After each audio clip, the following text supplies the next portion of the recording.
Austin for the chemo oncology ward, Austin for, we went to the thinkery with the children. The kids, they would have loved it. It's like a spring hole. It's like, it's just a big water hole. Oh, It's at a huge park and everybody just go like picnics, like right in the water hole, and it's a spring hole. we're definitely going back because we're like, this can't be our only trip to Austin, like we had to. But again, I don't know if it's valid or not. All right. I'm gonna call this meeting of the Board of Education to order. Thanks y'all for joining us this evening. We have one public commenter online. We're gonna start there. Hi. This is Laura. Yep, go ahead when you're ready. Hi, so my name is Laura Legaspi. I have two kids in the Madison Metropolitan School District. Both have IEPs. My 5-year-old had really great experience with the peer modeling program. Linda Kirk and Megan Force were amazing for him. My daughter has a very similar outlook, but she's a girl.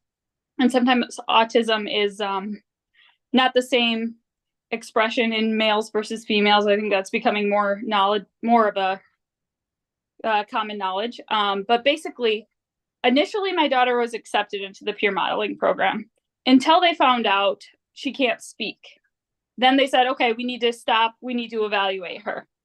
And because she only lacks ability in speaking, and not being able to speak, in my opinion, is enough of a disability, she is not eligible for the program, which is very frustrating because both speech therapists say she could really benefit from that social interaction. The peer modeling program would be great for her.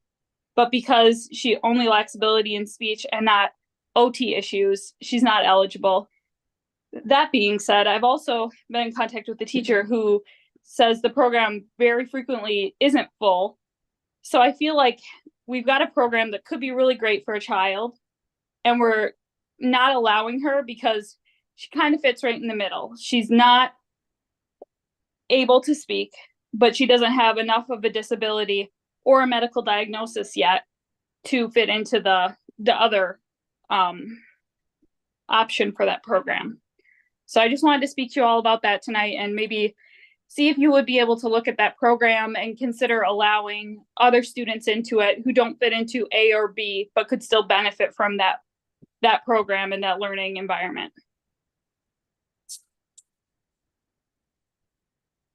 Thank you so much for joining us this evening.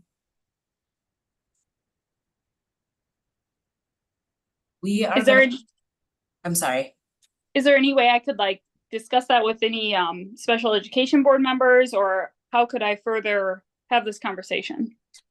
Yeah, so in order to follow up a conversation happening during public comment, because we're not actually noticed to engage in the conversation, what I would hope is that our administration would be able to follow up with you. Okay. I want to make sure we have an ability to do that. Thank you so much. So I'm seeing from the folks around the table that they will reach out to you and make sure that we support you at this time. Okay, great. Yeah, if they could just email or call me, I would love to speak to someone about the program and just making sure everybody has an opportunity. Thank you, Laura. Okay, thank you.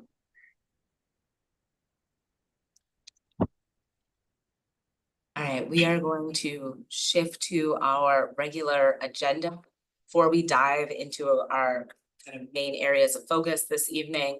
I want to emphasize that board members have the full scope and sequence for our instruction work group for the last 3 years. So kind of comparing what we've been doing with what we're going to be doing next year, how we're setting the tone for this meeting the coming school year. We are going to start this meeting tonight with a look at a video that President Michelle Nichols will introduce to us. We skipped the minutes. I don't know. Oh, can I come back to those after though? Sure. Thank you. Yes, so Chair Muldrow, one of the things that we wanted to do as we are coming back into the 2024-25 school year is really to highlight many of our 2020 referenda projects And one way to do that is to use some of our work group time to just bring forward to the public a video showing some of the amazing work that's been done. So for tonight's video, we're gonna take a look at Capitol High School, which is a really special place. It is welcoming, inclusive, and provides a smaller learning environment. And for many of our students, this is exactly the setting they need to thrive, particularly when our comprehensive high schools are larger high schools. So we want to take a moment to thank the Madison community for their investment in the 2020 referenda. And we used to have 2 different Capitol High campuses, and now students are able to come to this one beautiful new building. And this video is gonna give us an inside look at the community dedicated to offering this innovative, equity-driven educational experience for our students. And this is the new Capitol High is in what was the former MSCR Hoyt location. So I'm so happy we're able to take just a couple of minutes to bring in some of our capital improvements from the last referenda. Thank you, Chair.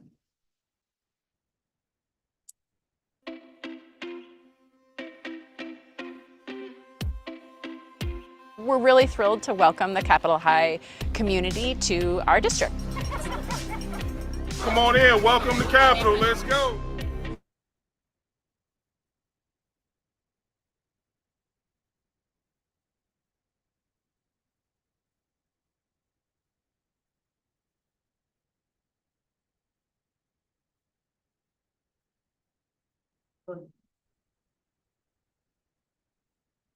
Yes. Yeah.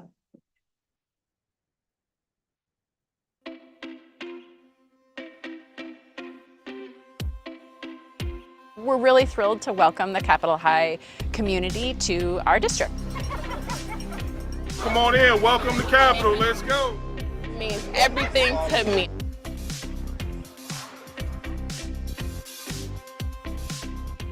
Welcome to Capitol High. I'm your principal, Victor Chukudebe.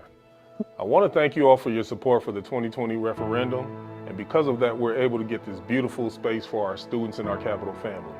This is a new start for Capitol with all 3 buildings combined. So it'll be a great learning experience, and it's like we can start fresh. First of all, I want to let you all know that I'm extremely excited. New building, we're going to come with some new energy. This was a long time in planning, starting back when they were at separate sites, and to plan a space that's actually designed for the students at Capitol versus where there was excess space in the district. It warms my heart to have a building that's specifically designed for them and with the staff and student input. We feel like a real school now. Feels new, refreshing, because we can learn new activities, something that we couldn't learn in the old building of ours. They deserve space that is beautiful and full with a culinary arts kitchen, a gym, not just a few classrooms at an elementary school. Our students deserve this school, and I'm really glad we're here. Capitol is the only school in the district that has the built-in childcare, so that way we can assure no disruption in the educational process. And I know that our students that utilize that space are extremely grateful, and so are the entire families.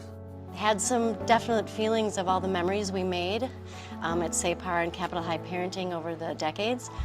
And now moving here and seeing all of my colleagues in the same hallway, going into each other's rooms and asking if we can help one another for the benefit of students. And that's really what it's all about.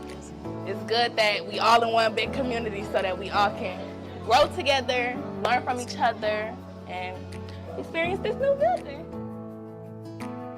Actions often speak louder than words, and the action of creating this wonderful space for our students makes me very proud and grateful to everyone who was able to make this space happen.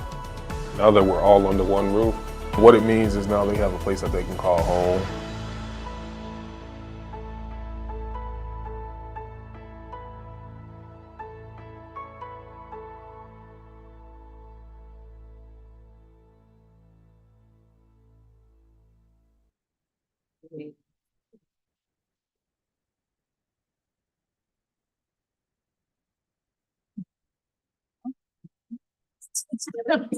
Perfect for our instruction. Love that video. Thank you so much for introducing that and for all the work that went into making sure the students at Capitol High have what they need specifically. We're gonna now move into passing our meeting minutes. I move to approve the minutes from instruction work group meeting dated June 3rd, 2024. Megan, your advisory group? Aye. All those in favor? Second. Oh, I do need a second. Second. Thank you. All those in favor? Aye.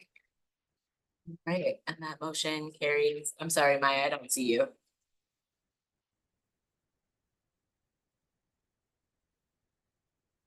Can anyone tell how Maya voted?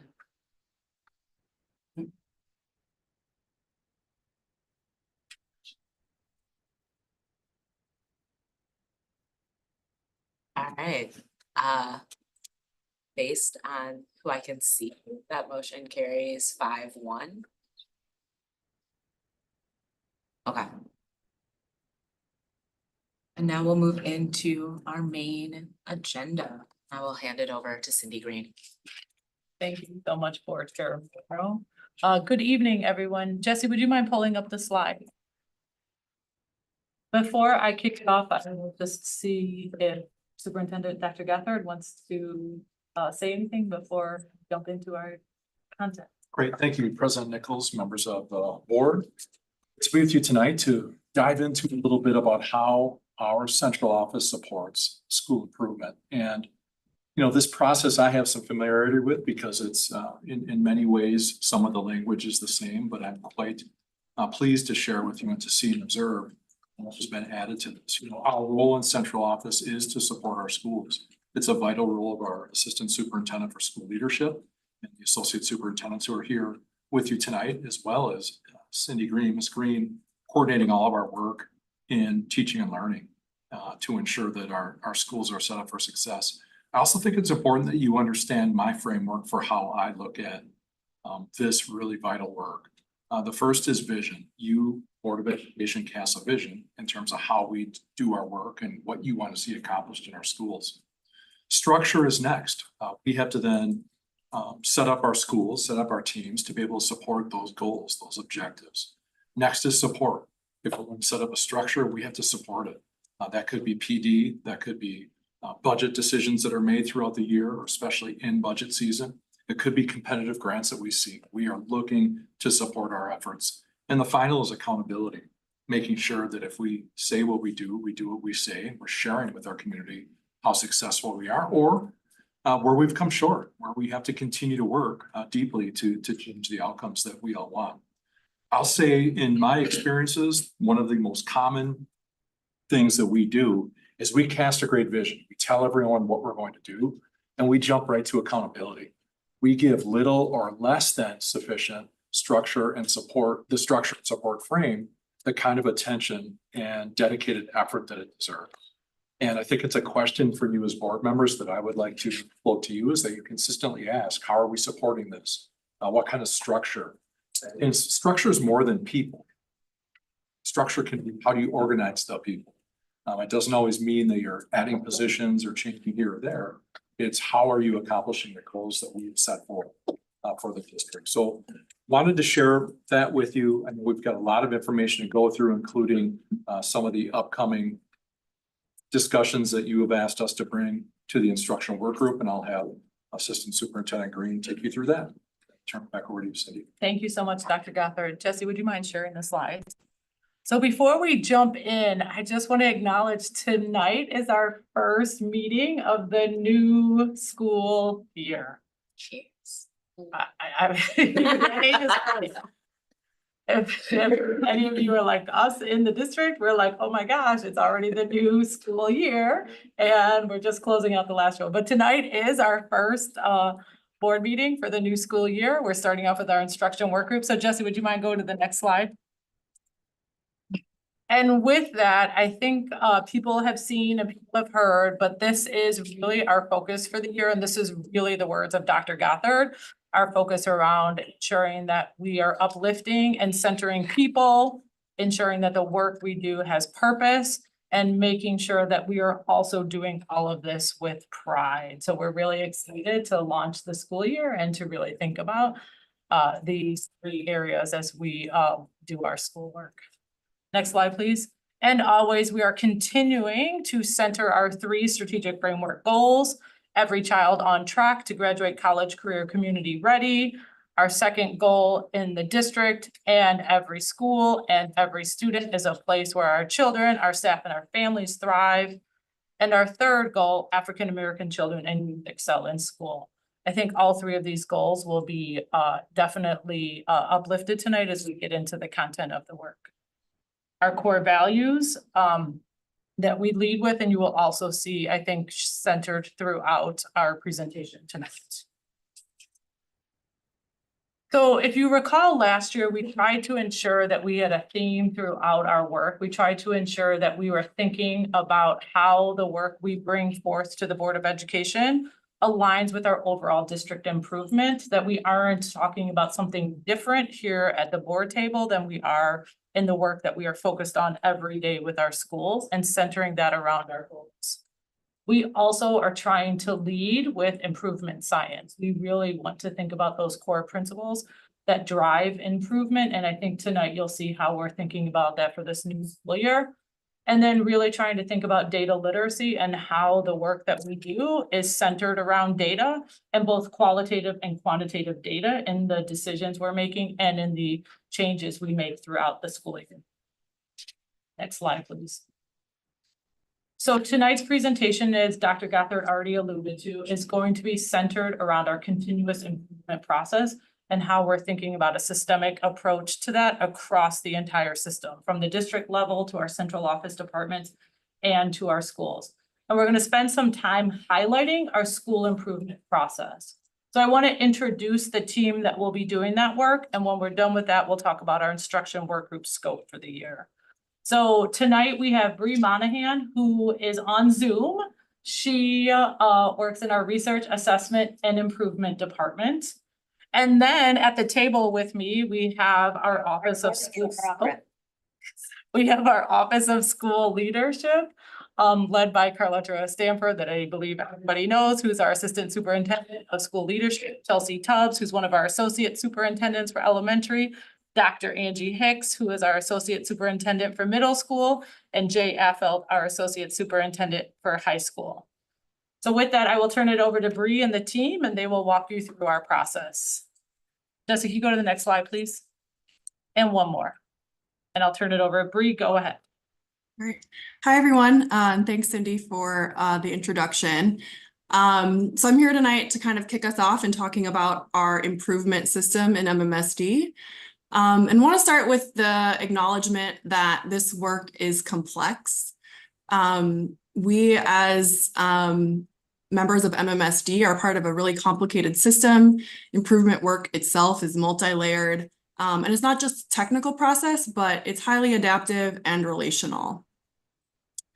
We also know that improvement towards our goals requires all of us to work together to create plans to improve, these plans that center our most marginalized students, and also implement disciplined structure and processes by which we enact, monitor, and adjust the actions that we've articulated in our plans.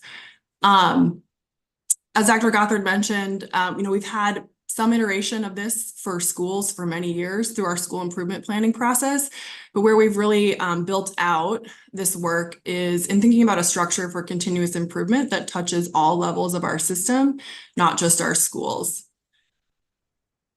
Move on to the next slide. Thank you. So over the past year, we've convened a cross-functional team in central office who has been drawing on those improvement science principles that Cindy mentioned to develop this system-wide continuous improvement approach. Trying to think about something that is system-wide, aligned both vertically and horizontally in our system, and that spans multiple years.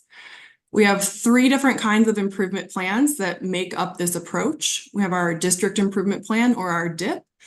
our school improvement plans or our SIPs. And then new is our central office department improvement plan, which we've been calling CODIPs.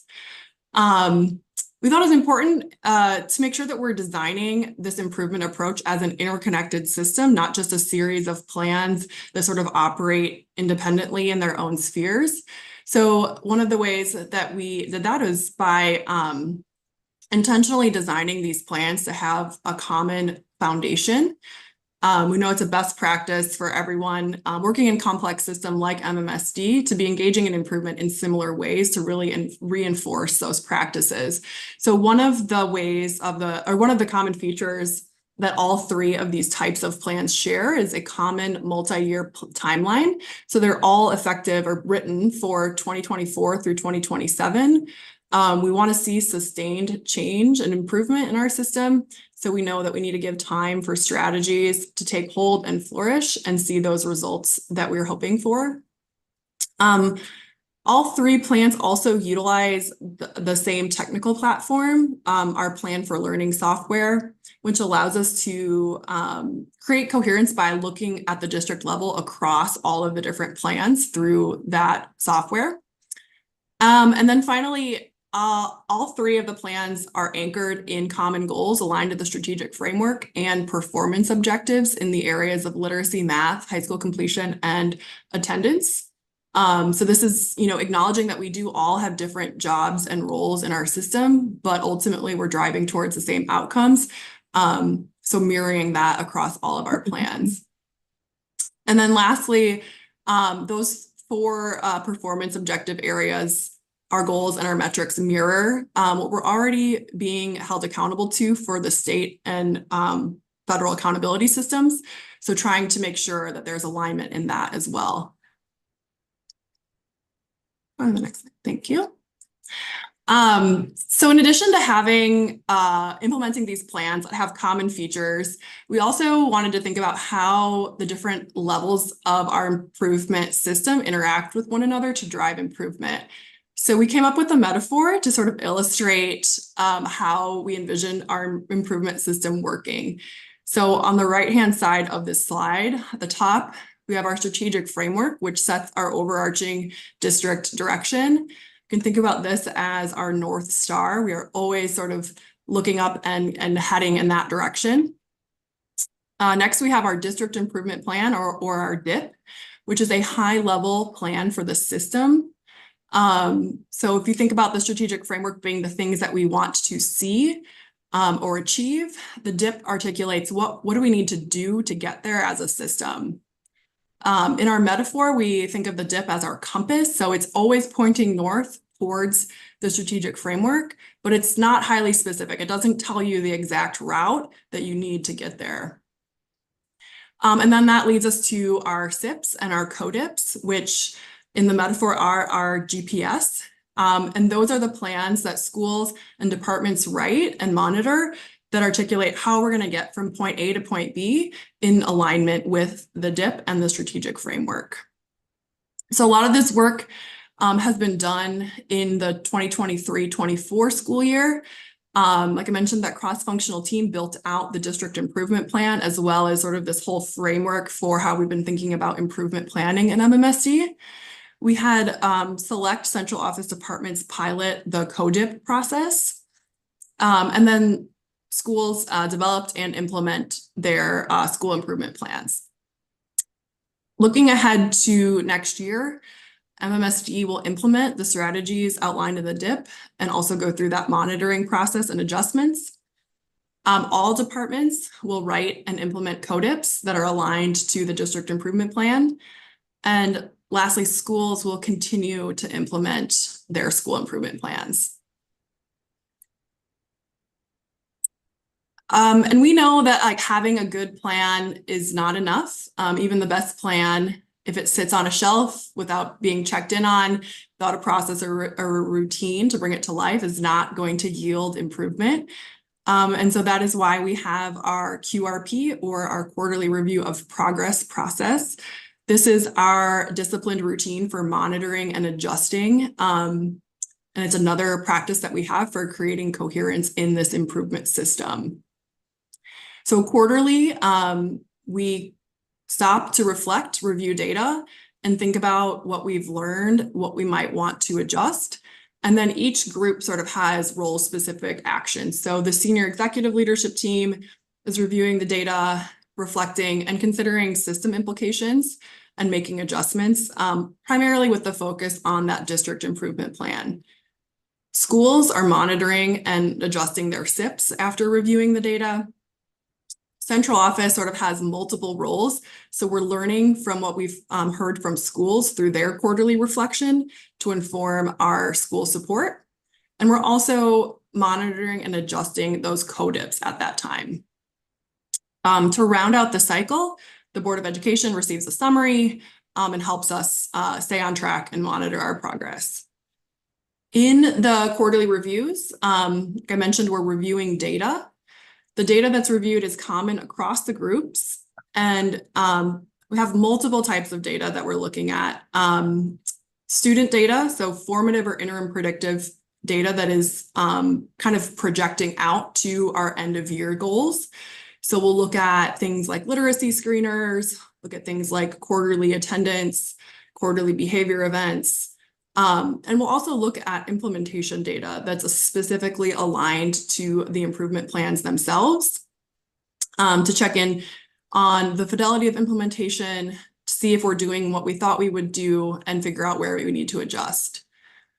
And then lastly, this is implied by the name quarterly review, but this is something that we do every quarter with the purpose of building on our prior learning, really creating muscle memory and experience with the process itself so that each time we do it, that becomes more of our second nature and that we can focus on the learning and going deeper into the improvement each time that we go. Thanks, Bree. Go ahead. Thank you, Bree.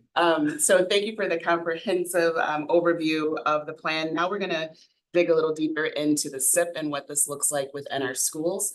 And so Jay, again, Associate Superintendent for High Schools, and Dr. Andy Hicks, Associate Superintendent for Middle Schools, are going to give a high-level overview and highlight the aligned systemic planning routines that are specific to schools. They're going to talk specifically around, again, what does that school improvement process look like within the buildings. They're going to give some technical aspects as well as adaptive aspects of the planning, including the SIP timeline, the use of qualitative data to make those informed decisions, and specifically as well, stakeholder voice and their roles as associate superintendents and how they support principals in this process. So Jay. Okay, thank you, Carletta. Just the next slide, please. We'll start by going through some of the structural elements at the school level and put together their school improvement plans. And at the schools, our principals and their school-based leadership teams are really the driving force in that SIP development.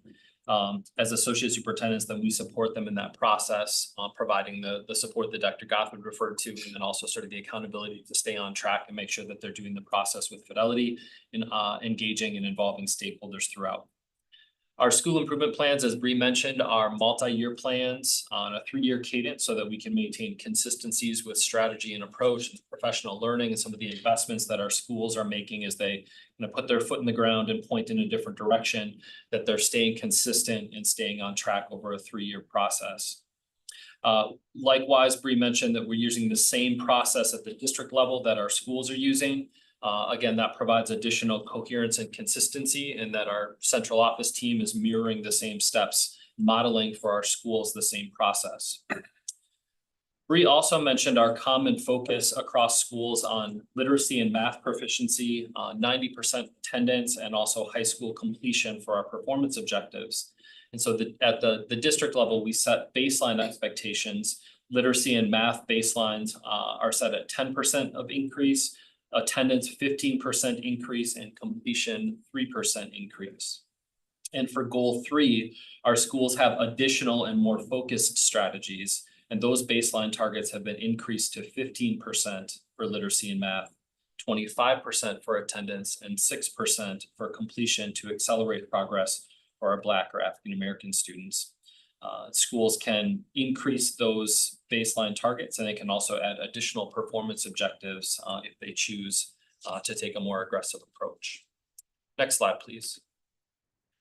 Here's an overview of the timeline, and similar to the board's annual cycles as we return from winter break and the new calendar year begins, our schools shift their planning to the next school year while also implementing the improvement strategies for the current year. So kind of following this dual track, as schools begin to reflect on data and gather stakeholder input from first semester, doing a comprehensive needs assessment that Dr. Hicks will speak to. They're also developing their staffing plans for the following year and still handling the day-to-day work of their schools. And so beginning in January, they're doing both. They're kind of maintaining the day-to-day work in their schools of improvement, but also beginning to look ahead and plan intentionally for the year to come, making necessary adjustments. Our schools will have final SIP drafts or adjustments made to their school improvement plans by the end of the school year.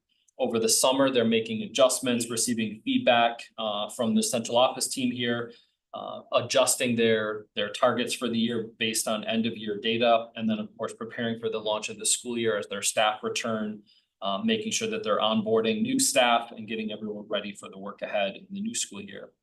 Through first and second quarter, they're then monitoring progress, reflecting and adjusting quarterly.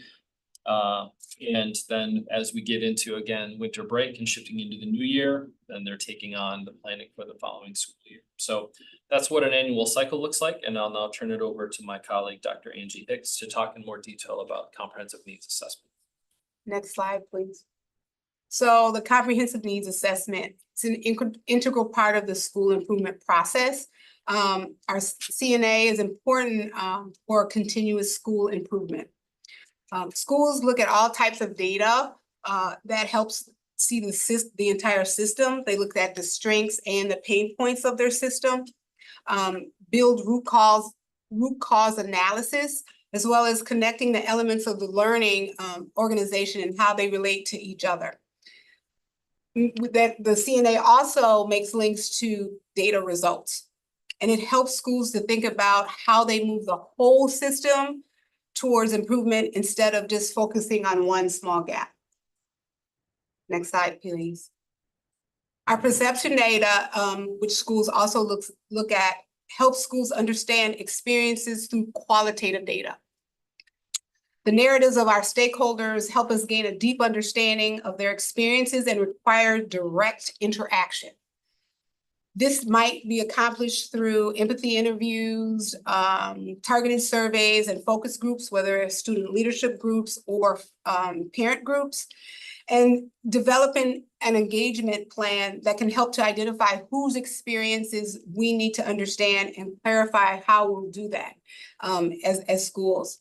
And as a district, we look at themes and trends in order to support schools as a system while also supporting schools individually.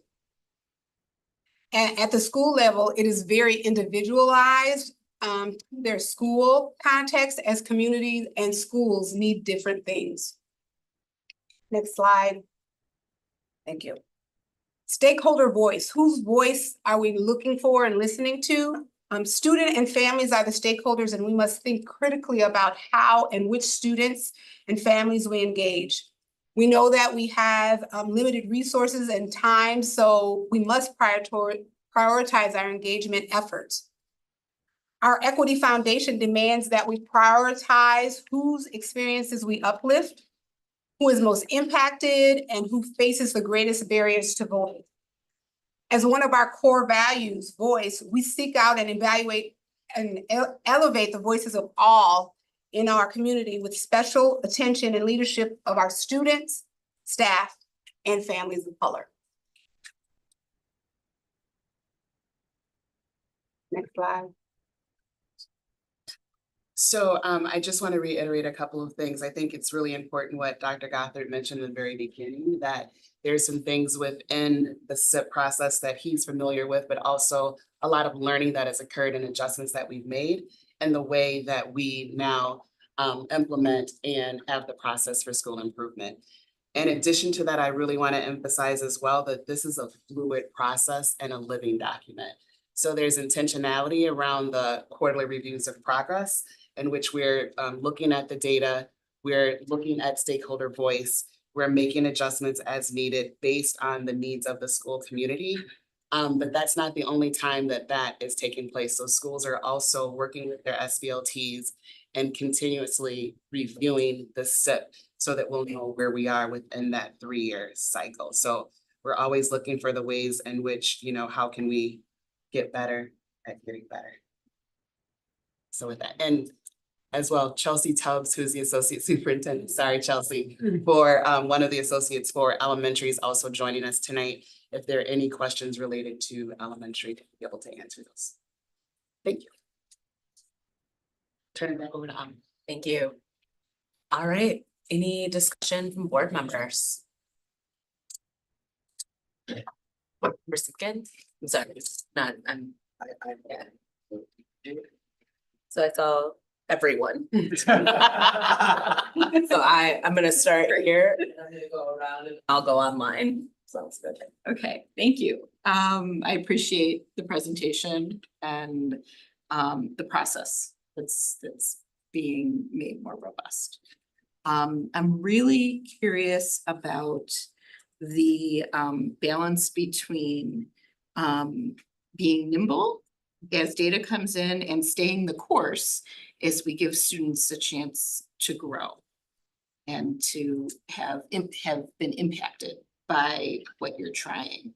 Can anybody talk a little bit about what the philosophy is behind the push and pull between those two?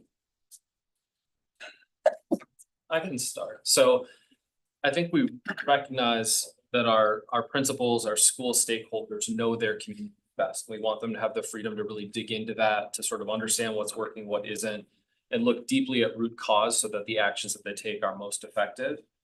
But we also can't be successful if we have 52 schools going in 52 different directions and then expect to support them adequately when they're following different research. They're using sort of different and unique strategies and then also not working together collaboratively across schools. So we try to provide that balance. And I think Carletra set it up that we want to be tight with the approach that we're taking. Ree mentioned that we have, of course, the common strategic framework goals that we want all of our schools following. Beyond that, we have common performance objectives and that they're all pushing on literacy, math, attendance, and completion. Beyond that, we give them freedom to choose the strategies that are going to work best for their community. Ideally, those strategies to some extent line up across schools, making it a little easier for us to support. But that's essentially where we've drawn that we want what they're working on and what their targets are to be sort of tight, so to speak. And then the loose is the way that it's going to work best to move. Thank you. My second curiosity is related to just a reaction I'm having around both the fact that I really appreciate being highly data driven, and I'm having sort of a reaction to remembering like No Child Left Behind and the impact of having to teach to the test. And so I'm really curious about the interaction between this process and climate and culture within our schools. And if we can talk about how, as you're looking at these 4 data points, how are you going to wrap in, or are you going to wrap in those data points as well to figure out those interactions? So culture and climate, well, as we all know, if we don't have a strong culture and climate, everything else kind of falls along the wayside, along with safety and security. And so when we're looking, when schools are looking at all of their data, that is one key leverage point that they're looking at. And they're also continually, while we have a district-wide culture and climate survey, they also have their own culture and climate survey enlisted in their school, which helps them to pay attention to how things are going day to day, doing the walkthroughs, and also gaining more data so that they can be more robust and specific around things in real time. Also maintaining that we're going over across the whole year. So while we do the quarterly, quarterly reviews of progress, we're also doing like bi-weekly or monthly, surveys so that schools are staying abreast of what's going on, what's needed, and how that work is then tied to what's happening in the classrooms. What I would add too is the beauty of MMSD. So personally, as someone who did not test well, so I very much feel that my stomach turning too when I think about data, even though I love data. I would say MMSD, we're ahead of the curve. So the investments in letters, the investments in our new curriculum, we don't have to worry about teaching to the test because we're already giving our students and our families amazing materials for our staff and our teachers to use, number one. And then when you tie it into culture and climate, there's one question in particular that I love to pay attention to. I see my culture reflected in my school, and I've seen an increase in that data point just based on our curricular materials alone. So it's great to see how we are adjusting our academic approach with the board and how that is also turning into better culture and climate. And then there's just tons of celebrations. Like there's so much growth and we just really appreciate the dedication from our families and our students, especially post-COVID, that even if it's like your attendance improved by 1% or you grew like 3 points on this interim assessment that's part of our curriculum, that's amazing. So let's celebrate it. So it's been very much with a growth mindset around the potential of our students.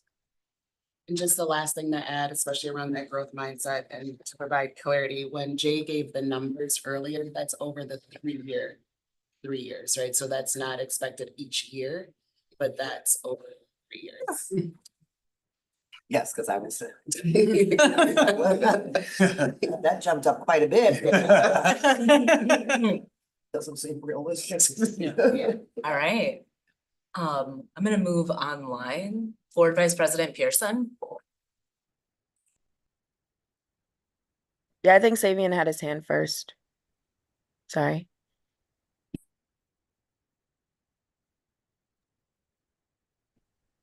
Hey, thank you. Yeah, I guess I just wanted to ask, how will the feedback loop kind of happen at least the district level in terms of goals you may want to make or shifts you make in the goals and connecting those dots between the goals and how we allocate resources and the budget? Can you clarify, Sabian, are you saying the feedback loop for that the associates give the schools or from the CODIP from central office improvement plan? From central office to the board. I guess it'd be through work group meetings, but.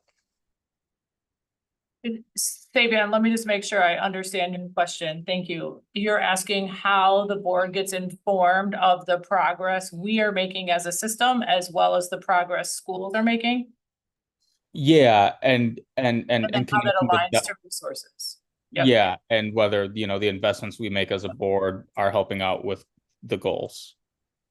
Yeah, I think that's a excellent question. So I think that will happen in a few ways. After this conversation, we're gonna dive into our instruction work group scope for the year. And we try to center that around our focus on student achievement and also align it to when data will be available to give the board an insight into our progress along the way. In addition to that, the board will receive our annual set of data results actually next month. So you'll be able to see how we did in 23-24.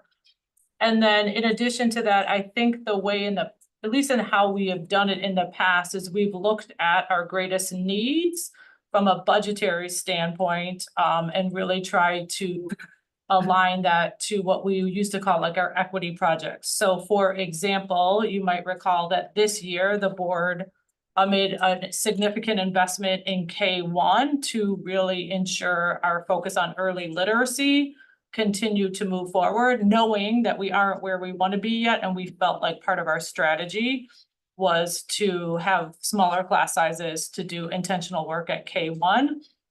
Our village builders at our schools that are identified as ATSI which also is data driven based on some of the data points that the team outlined, is another way. So I would say past practice was what we were thinking. I think moving forward, we could either continue that way, or obviously Dr. Gothard being here now may have a different approach. I know he focuses on needs-based budget. So again, aligning the resources to the need.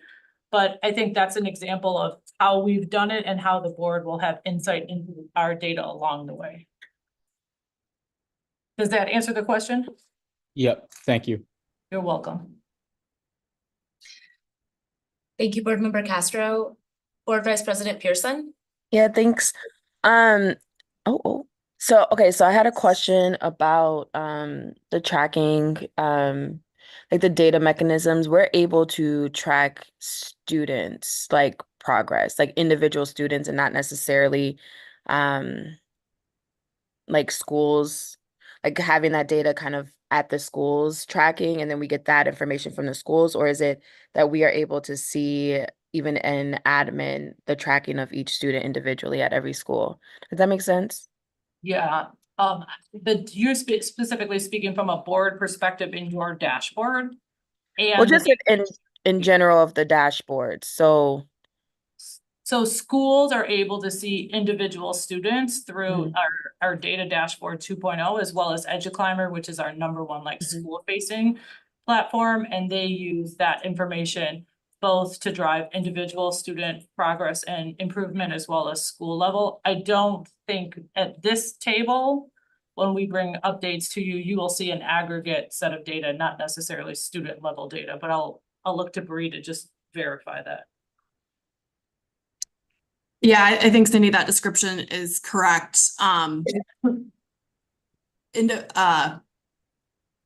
User permissions down to like the student level varies depending on individual roles in the district. So I would say a majority of people have district level, and at the district level, you can generally see most schools, but you wouldn't be able to get down to the student level. But if you're at a school, you can see down to the students enrolled in your school.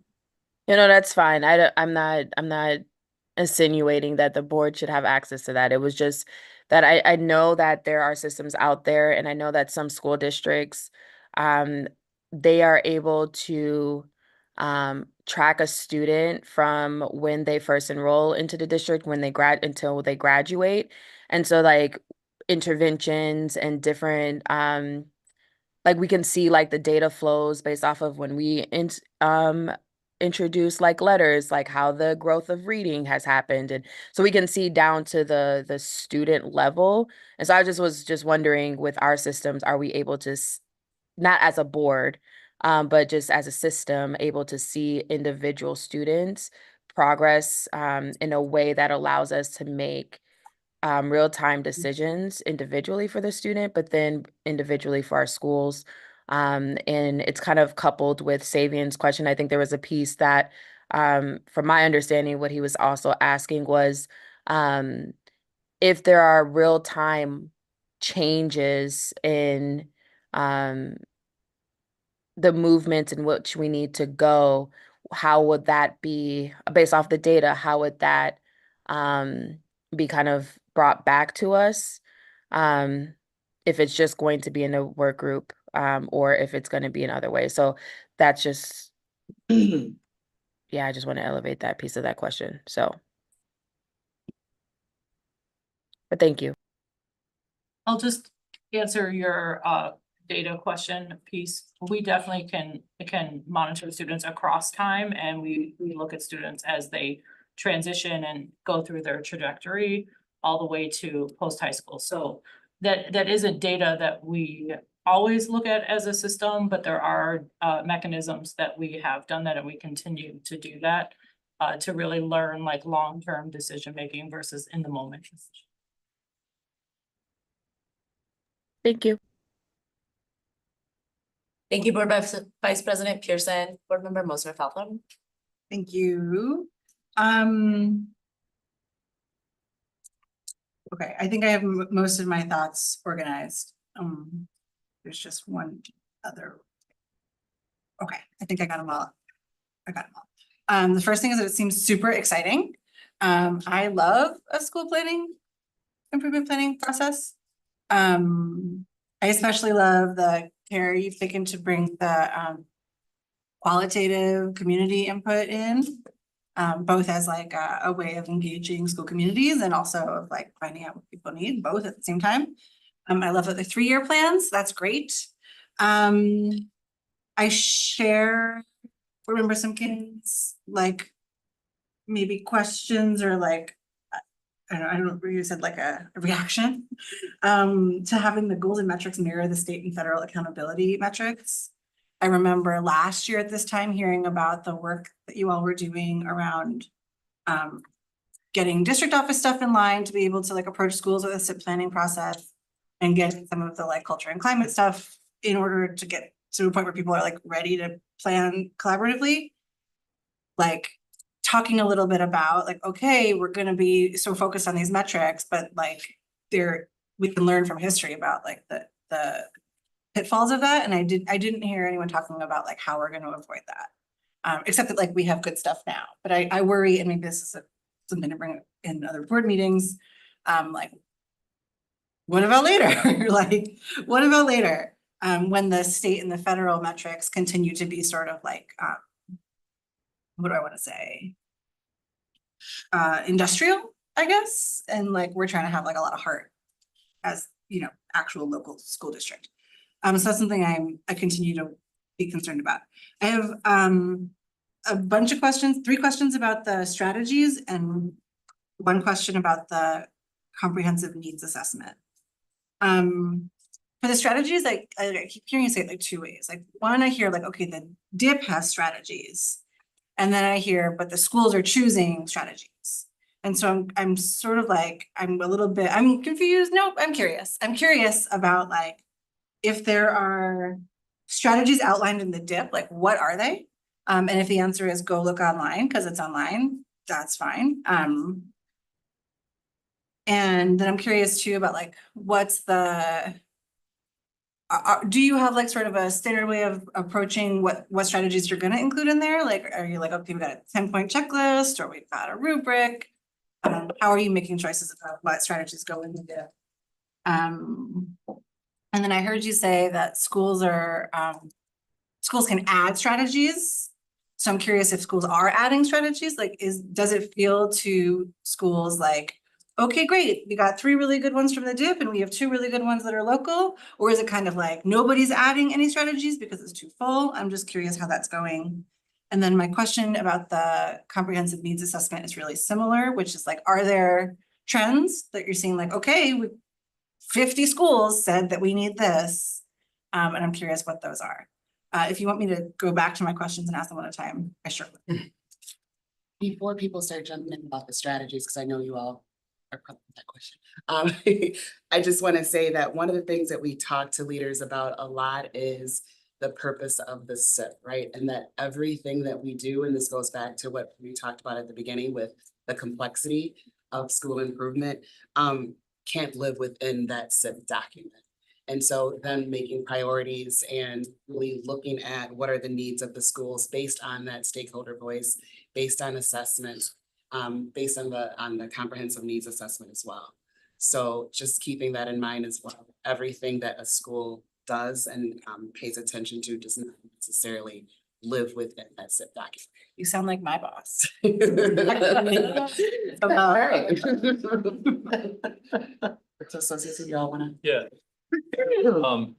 Great questions about the strategies, and we had this conversation here in Central Office that we're developing it. So the last thing we wanted is for the district improvement plan to become sort of a menu, and here's the 6 things, and which of them do you want to do?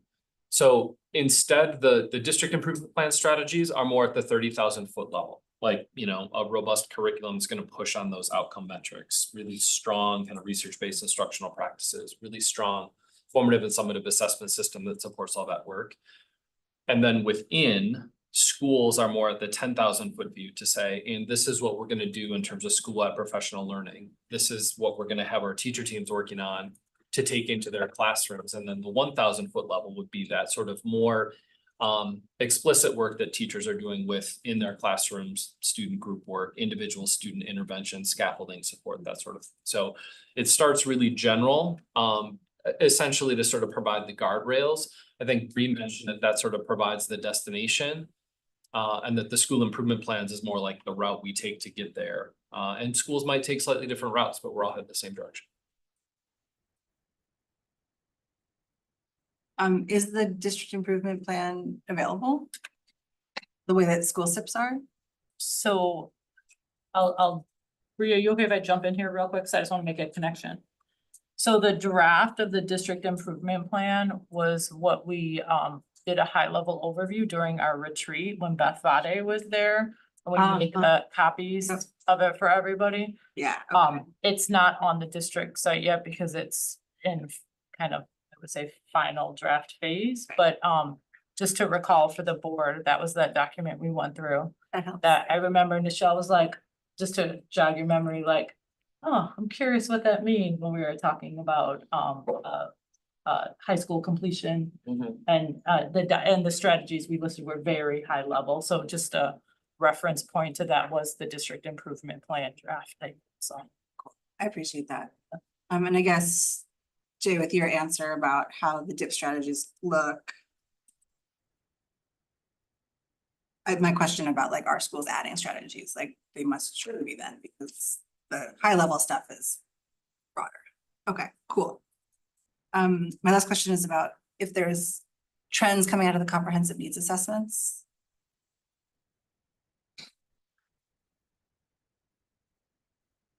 Oh, yes, there are, and that actually sets us up for the work that we're trying to do across the system, is across all of schools.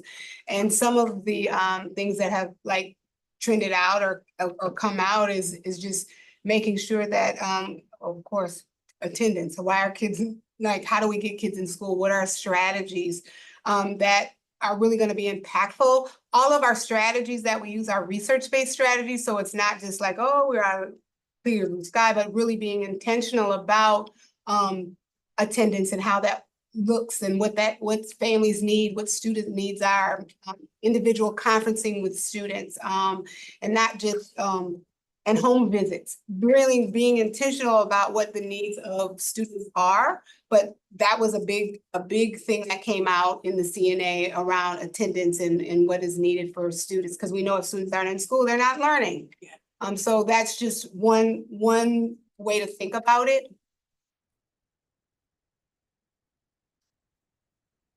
And I would just add, when we think about needs that are coming out, a lot of it is back to Maslow's hierarchy, right? And the things that we're seeing that we're even struggling with as a county and as a city.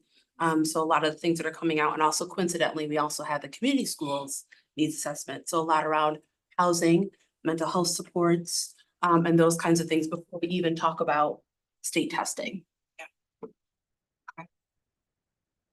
Thank you so much. Another example, increasing food pantries, right? Those kinds of things are still very much in demand.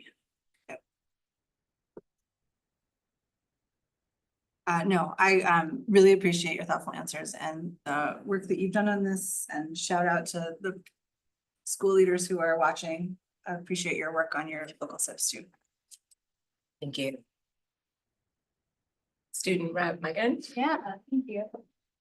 So I have two questions, and they kind of pertain to the assessments and like how that's going to work.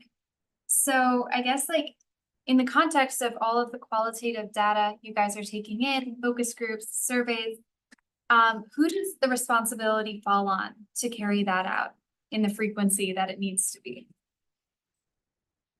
So the schools, right? It's the principal who leads that work with their SBLT to ensure that the metrics are being met, that they have identified for their school, and that the professional learning and development is occurring for staff and in a way that would impact the outcomes that they want to see for students. And then it's monitored by that same team, and that's in the school alongside of us with support to ensure that those things are happening on a regular cycle. And I would add to the great investment that the board made to ICS equity. When you mentioned what is our heart work too also around this. So ICS has been a great reminder to us as to how we have to co-create, co-plan to co-serve. So really thinking about how all of our stakeholders are supporting the leadership, because it's shared leadership. It's not just all on the principal. Thank you. And to add one final thing, and that's also part of the work of the associates and their coaching with the principals. And so being in the schools, working side by side with the principals, reviewing the data with them, also attending SBLT meetings as well to help them with those root cause analysis. Okay, thank you. And I'm sorry, I may have missed this, but can you clarify what an SBLT is? Sorry, school-based leadership team. Okay, thank you. And then my second question is like, in the context of focus groups, like, will that information be available or like published somewhere for families and students to review?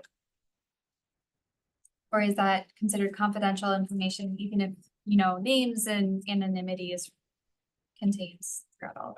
I think there's a balance there, in those focus groups, and then a lot of that input is really personal and sharing personal stories that might be identifiable within a school community.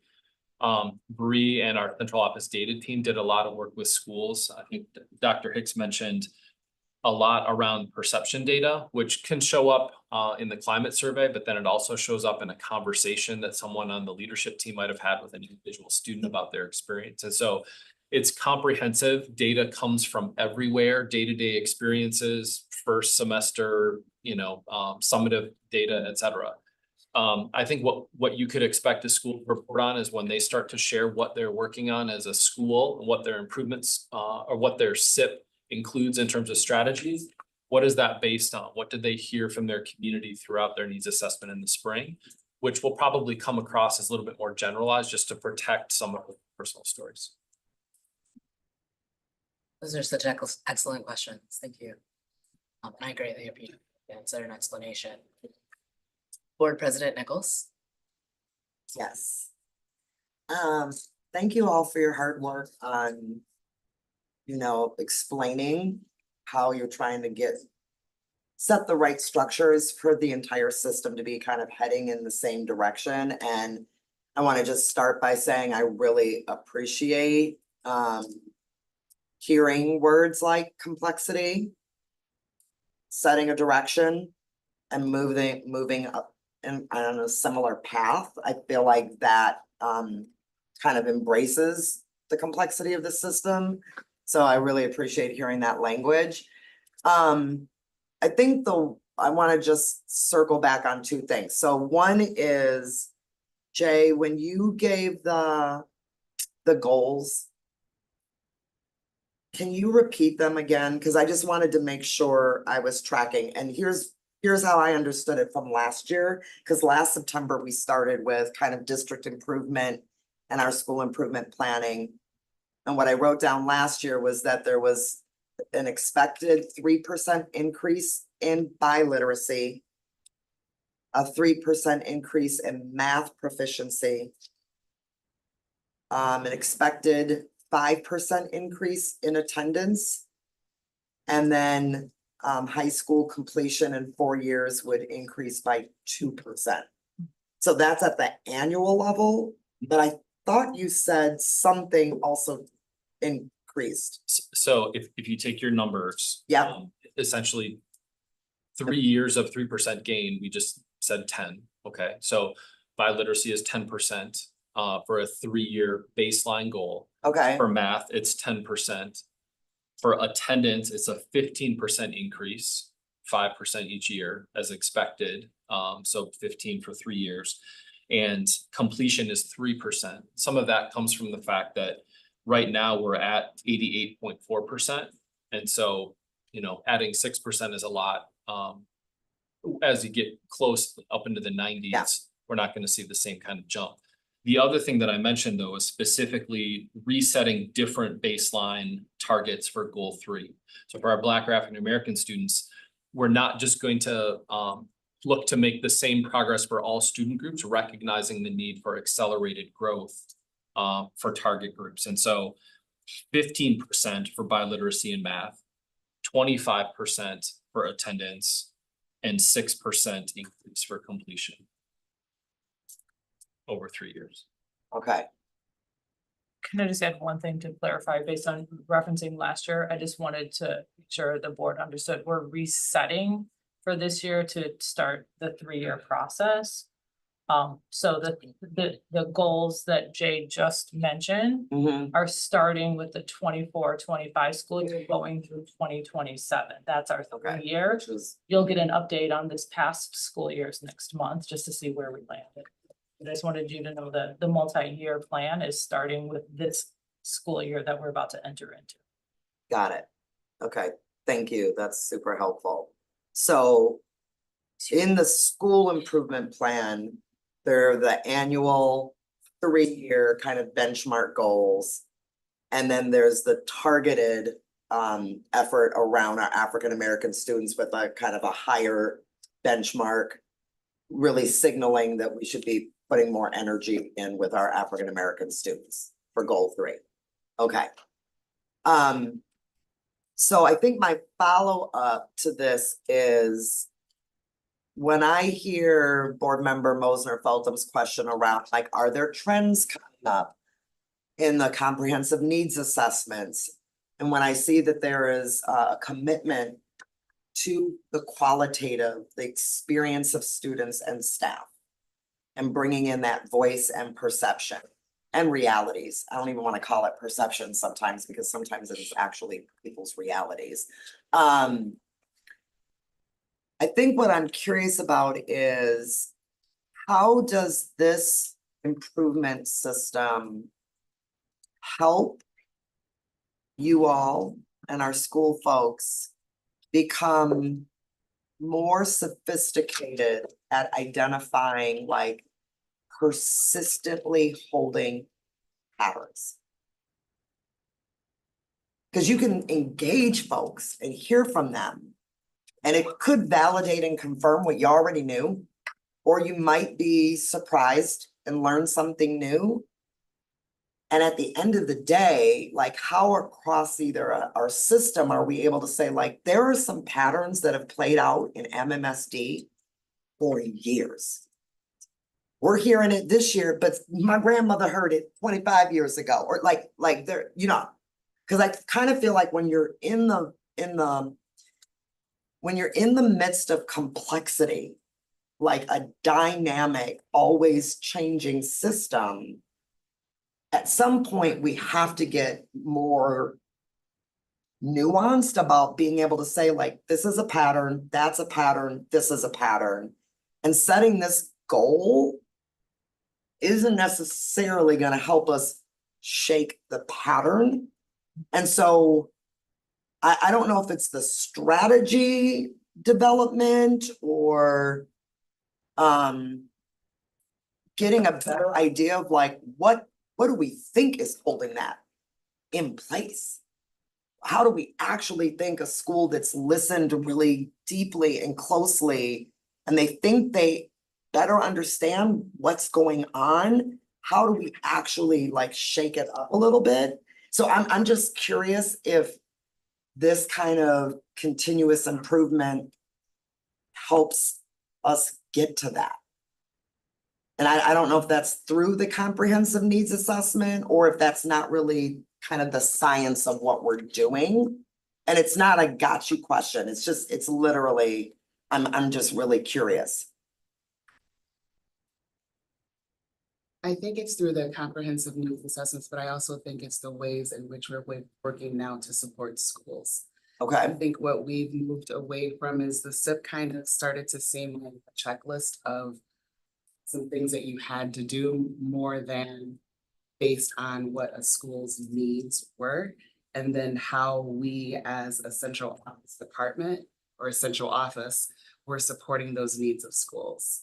And so I see that we have more in time strategies that we're trying to implement and use to address some of those concerns. So, like, for instance, the walkthroughs that we're doing with central office and leadership teams going into schools to have an idea of how things are being implemented, what the needs are, and then looking at the pattern across the schools to determine, so then what does that mean for our work as a system in supporting schools? That's my first step. Yeah, no, I appreciate that. And again, like, it's not a gotcha moment. I'm just thinking about, so this, a few months ago at our regular board meeting, we had some public comment from a specific school about their school was situated in a way that many students who were experiencing homelessness or being unhoused go to that school. And they were coming to us and saying, like, the allocation's not right. We can't adequately support. Now, we may have heard that public comment as an allocation issue. And there probably was an allocation issue, right, that needed to be adjusted. But I was also hearing, like, there's a pattern playing out. And it is about how a school, just their geography, is situated in a way that a certain thing is happening. And yet we have a goal that maybe was like, your attendance should be up by 5% this year, and you should still be hitting your literacy and your math goals. And I guess my point is more like, as you know, schools really intimately, and those kinds of situations, if they're saying to you, we're trying everything to hit this 5% attendance goal.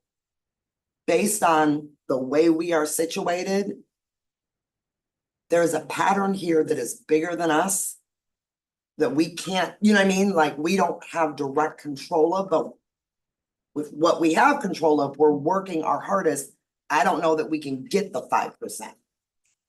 And yeah, so I'm just wondering, like, if you all are situated in ways where you're able to really, like, understand schools' unique context and be able to understand, like, if a goal isn't being met and there's a real pattern at play, that you all are able to be creative coaches and support partners in helping them to think through some ways to, like, I think shift an the example, and I hear Dr. Hicks as an example. So a very concrete example is for the attendance goal. Setting up weekly attendance teams in which we're observing, first we're giving feedback on those agendas that are co-created. Then we're also observing those attendance meetings. And then drilling down to, like, a very student level. So board member Pearson, to your earlier question about seeing it at the student level. So it's also, while we're trying to churn, have we stopped and taken a step back to be able to reflect and to look at the data? So when we do lift the data, wow, I didn't realize that child might have been gone 3 out of the 5 days for, like, the last month, right? Because there's still so much going on in schools. So they're able to take that step back with us to really lift the data and then to drill down on the student level. What that then turns into very powerfully is then co-creation around the strategy with our central office partners. So under Cindy's Department of Student Support Services, I then work with Joanna, who was our district-wide elementary social worker, to then figure out where do we need to elicit other folks.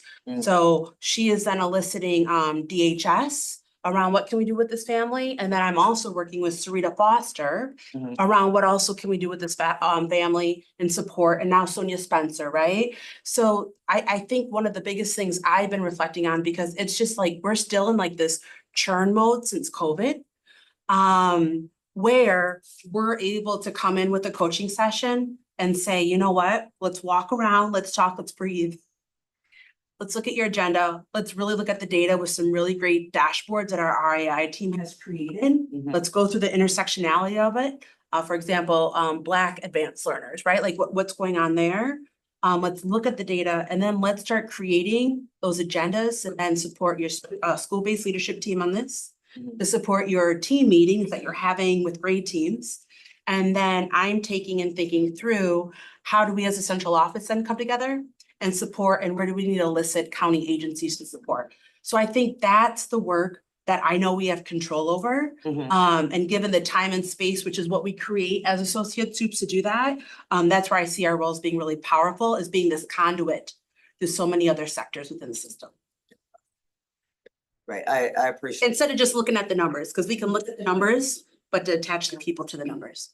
Yeah, yeah. I just want to add one additional thing around resources. Because I think it might have, Savion alluded to this, and I think Chelsea started, but I think for the first time in a long time, we've actually started to shift resources, human resources to the greatest need. So Kennedy, as an example, we started to put additional resources over there. We've paid attention to what's happening from our TEP department for resources. We shifted how Title I funding for the first time in many years to shift it to higher poverty, other federal funding as well. So I think in addition to everything that Chelsea just outlined, we are starting to make moves around our human and fiscal resources to where the greatest needs are and complexities in order to ensure that people have what they need, which I think is something that we haven't always done in the past that I think we're really starting to pay attention to. Appreciate hearing that. I'll just conclude by saying that yeah, I think sometimes when I'll just speak for myself, when I hear things like improvement science, as much as I appreciate hearing the interconnected layers within the system and really trying to get everybody moving in the same direction, sometimes it can sound less humanized. And so some of my questions were really about like the human patterns, the things that are happening across our city, in our neighborhoods that really impact how schools do feel like they can improve. And what I heard in your responses is that as long as you all are keeping your ears to the ground, you're in the schools, you are understanding the real issues, and being really solid thought partners and coaches with our school communities, then I feel like improvement may look different ways, but we're still heading in the direction of our bigger goals. So I just appreciate you all elaborating. And I would just add to, as someone who's been in the district for a long time, and thinking about what these roles used to look like in the past. And being in a building as a principal and not really being as connected, and people were, centrally talking about my school and didn't really know. And it's really important that we are attached to schools so we can understand their data, understand their children, know their community. So we're like attached to them in a way that's meaningful, supportive, and can also help schools to think about more broadly what services and needs are that can be brought to the school in order to help them, because that's the humanizing part of it, because schools don't know what they don't know, staff don't have experiences that they don't have, and if we're not there and helping them to navigate or think about things more broadly from that human lens, then it'll continue to be, we're just looking at the data. No. This child, what does this child need? And so as a part of our work too, they have, in schools, they have data walls, but actually, that child's picture, that profile is attached to that. So it's not just numbers, but this is a child who has a heartbeat, who comes here every day expecting from us. And everything and everyone that is attached to that child is also part of that process.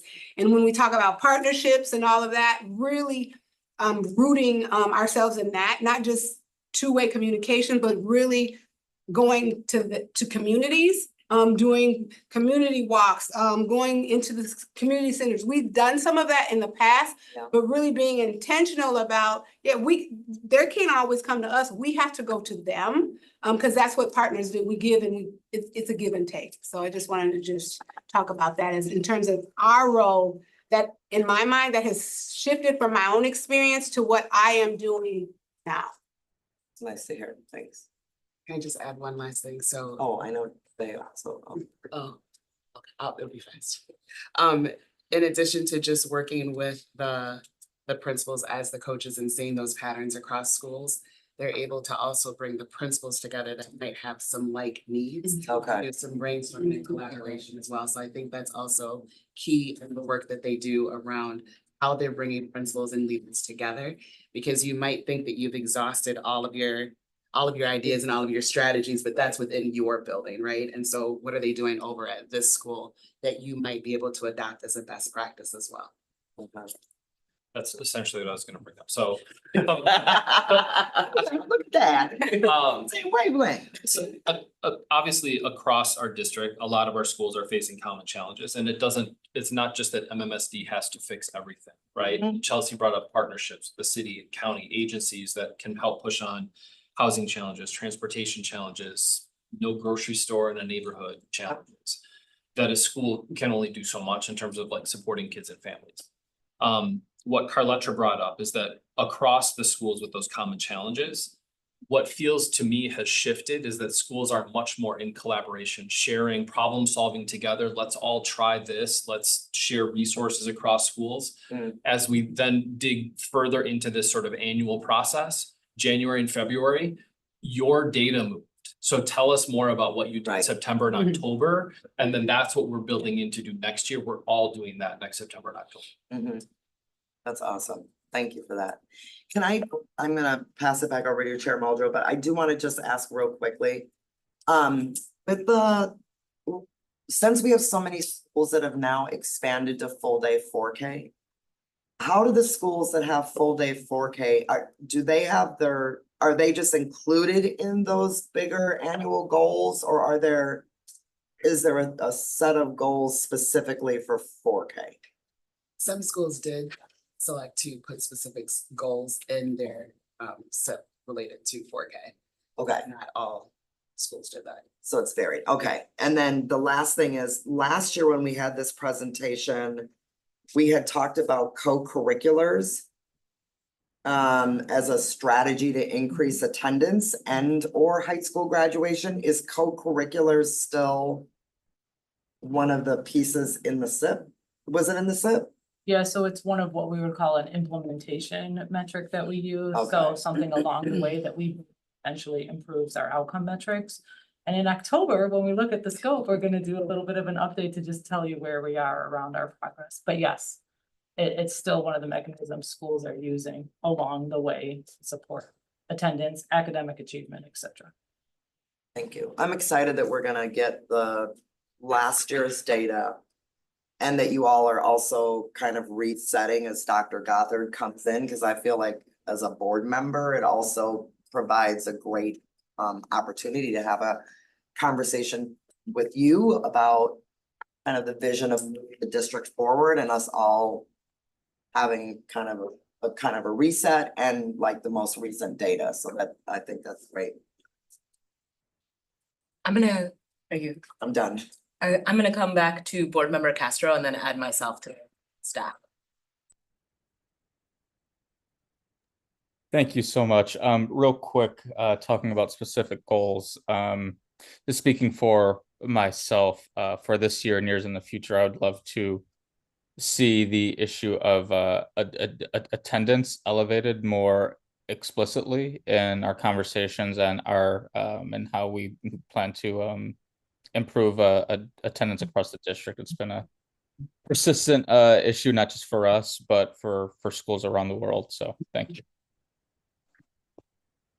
Thank you, Board Member Castro. I similarly want to hone in on kind of our formative or interim predictive outcome data aligned to goals. So literacy, math, chronic absenteeism, and high school completion are the 4 areas we're kind of honing in on as a district. I really want to thank you all, our administration, for this presentation. This feels like one of the more collaborative approaches to this work that we had.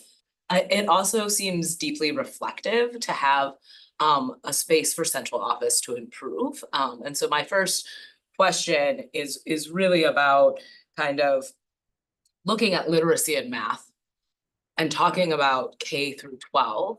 How are we looking at kind of every level, and how are we looking at the diversity of experience our students are having? So as our district sees more newcomers entering the district at the secondary level, what it means to be literate in multiple languages, what it means to be introduced to literacy in English as a 12 or 14-year-old, how are we how are we kind of wrapping the appropriate support and goal around the specific students in school community,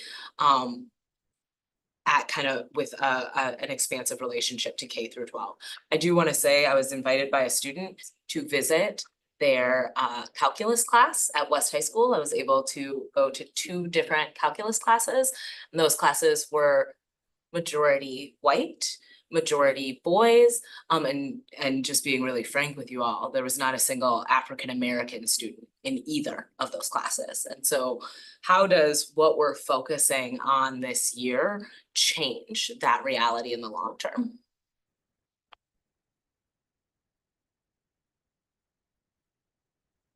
And the reason why that's a K through 12 question is when I asked most of the students in that calculus class when they had been identified as advanced in the area of math, most of them had been advanced at about 2 years above grade level in 2nd or 3rd grade. So I can start at the elementary level and then my secondary counterparts. So we're drilling down so specifically to how many students in 4K and K know all of their numbers, can identify their numbers, right? Instead of, again, just looking at the number of who actually has achieved this. But if we're only 12% of our African-American students possibly understanding all their letter and letter sounds by 1st grade, we have to really drill down as to what those students need.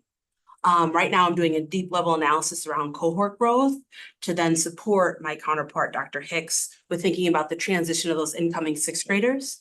And then also having really, really great and rich conversation around how are we really pouring into our kindergarten students, and especially our 1st grade students. 1st grade is the biggest jump you have to do around reading levels and also numeracy. You have to move up to 6 levels depending on where you're starting at.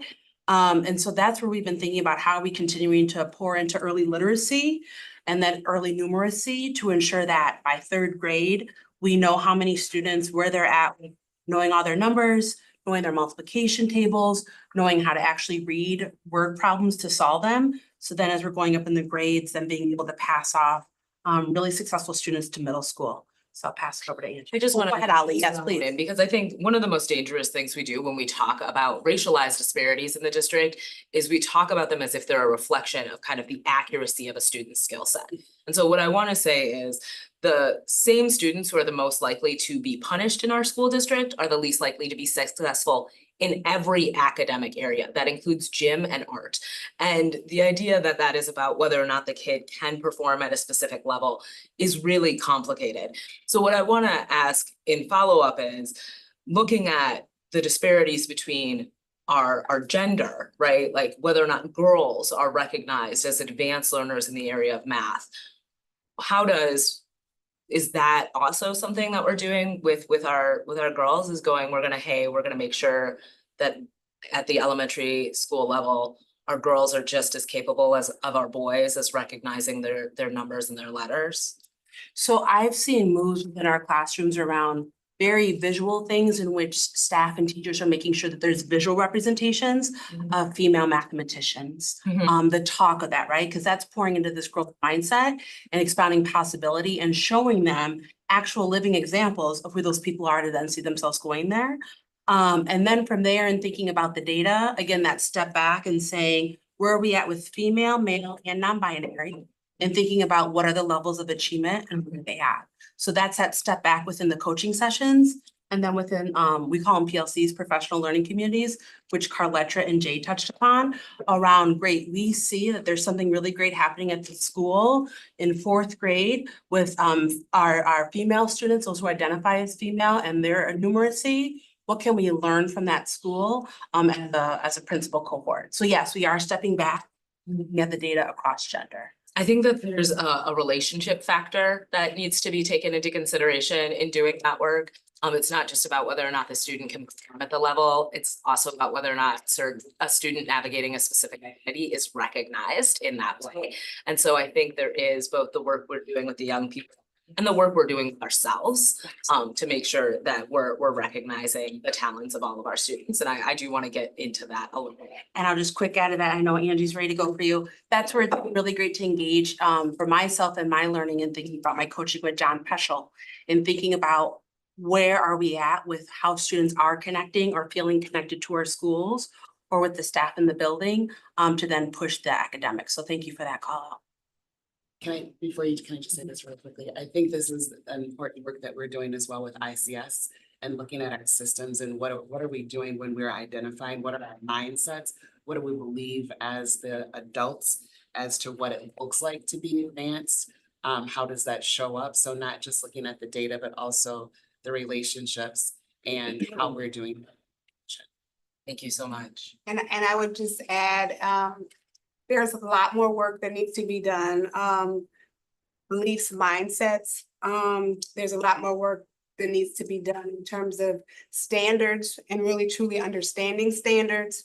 There's a lot more work that needs to be done in terms of, because the thing I'm seeing at the high school level is that a lot of students are getting completion grades instead of standards-based, core level content grading from the standards and not just, I completed this.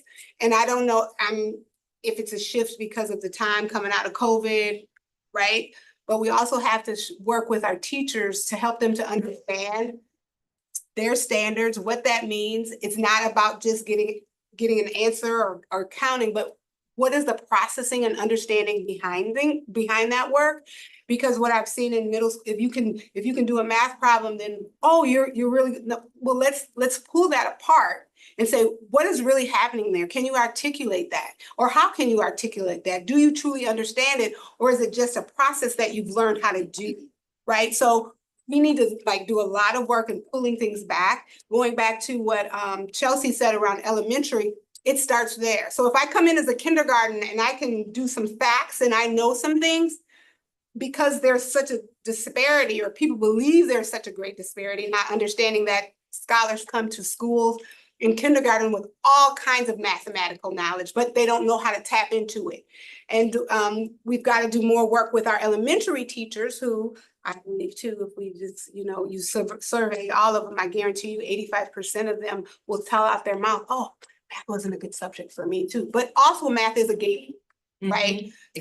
So how do we do that, right? We really focus on standards and continue our work around standards-based and what they are and what it might look like so that we can build our capacity as adults to really be able to help our kids learn and not just pushing them on to the next thing or accelerating them, thinking and not thinking about who they truly are, what it is that they truly need. Because for me, if you can do something, but you can't articulate it and you don't understand it, then that's my learning for you. I'm not holding you back. Actually, I'm leveraging you in terms of your thinking, right? So those are some of the things that we need to do just across the board from elementary. And then when they get to high school, it's a whole different kind of a thing, but really, really digging into that work, that equity work, that mindset work, and the training and learning that our teachers should know and be able to do. We have to do a better job at that as well. No, and I really appreciate kind of the historical analysis you bring to this, Dr. Hicks, and obviously the conviction all of you bring to addressing the disparities within every area of education. But I think, you saying 85% of our educators would say math was not a strong area for me. The vast majority of educators are people who identify as women. And so I can look back at my own education and say the majority of my teachers were women from kindergarten through high school. But the majority of my math and science teachers were men. And that was persistent through all of my education. And so I think our attitudes also have to be reconciled in this process, this long-term history of prioritizing certain people and recognizing certain groups of young people as inherently more capable and skilled in any given area is something I'm excited to confront with you all. And I'm so grateful for your work on this. I want to dive into the department SIPs. How many departments make up central office?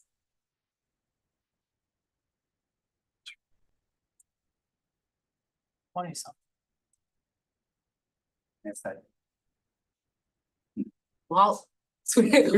we are just making sure we know how many departments we are there departments that we're really honing in in terms of improvement? Is that, is when we're talking about central office improvement, are we talking about every department? And I do want to say, I think that this is a really exciting opportunity for schools, because I think so often schools feel like they can only perform as well as the leadership in terms of the district. So to have a space to say, you know, we can only support schools well if we're willing to look at the way we're doing this work and how we ourselves strengthen it.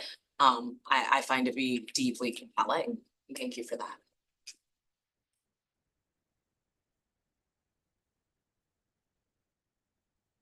So we have a lot of departments. I want to be very clear, and even if I said I'm saying that. I think when we think about like dips that we're looking to creating, we're sitting around 20 of them, give or take. And we're thinking about, oh, for example, like I will have so many that my director have, so like I'll have one for all. One for that, this one for almost one for PLD, so those will be the ones that we will have, but they won't be so granular like within that department they're gonna have. So just kind of think about the overarching department. And as far as the second question, I don't know if it's about certain departments.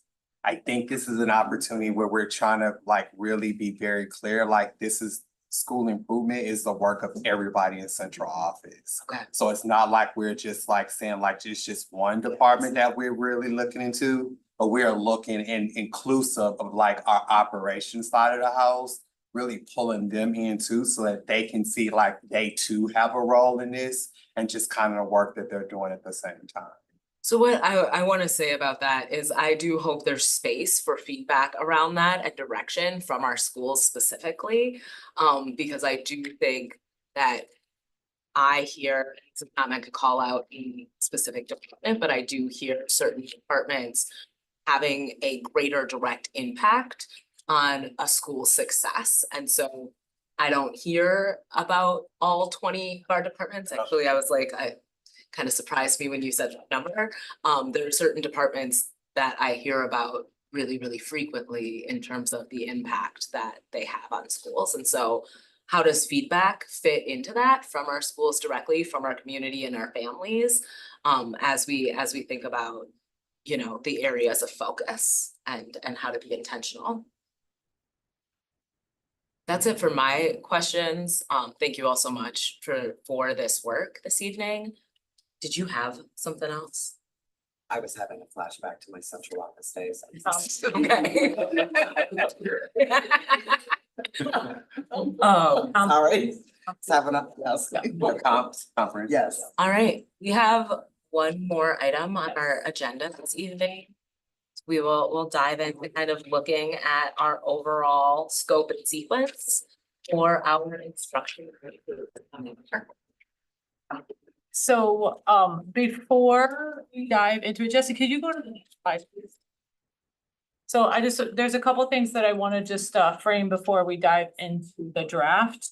The draft that you see in front of you, you have a copy of it. As board chair Muldrow indicated, you also were provided the last 2 years as well. So the 22-23, and the 21-22 school year scopes are in there.